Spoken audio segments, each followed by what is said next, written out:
Ipinakilala na ang mga kandidata ng Binibining Pilipinas 2016. Mismong si Miss Universe Pia Wurtzbach pa ang nagbigay ng mensahe sa mga gustong sumunod sa kanyang yapak. Dumagsa naman ang fans sina Alden Richards at Maine Mendoza sa isa nilang mall show. Maki-showbiz balita tayo kay John Punsoy.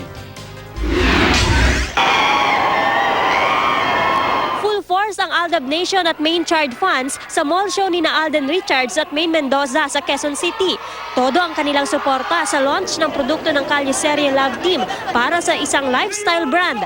Nag-perform pa sina Alden at Maine. Naka-meet and greet din nila ang fans. Super overwhelming. Ano super?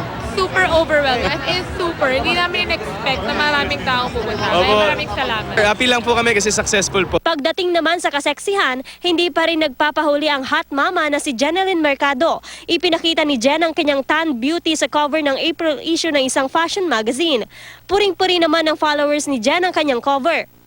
Ang isa pang kapuso star na hindi rin papahuli sa kaseksihan na si Rufa May Quinto, sinorpresa ng kanyang mga kaibigan.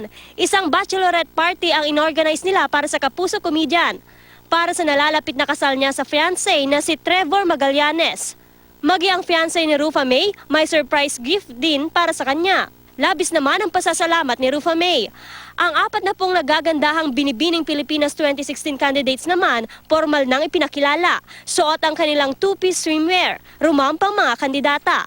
Kabilang sa mahurado si 2015 Miss Universe Pia Alonso Wurtzbach. Nagbigay pa ng kanyang inspirational message ang Pinay Beauty Queen sa mga gustong sumunod sa kanyang yapak. What's the essence of pageants? Why do girls join pageants?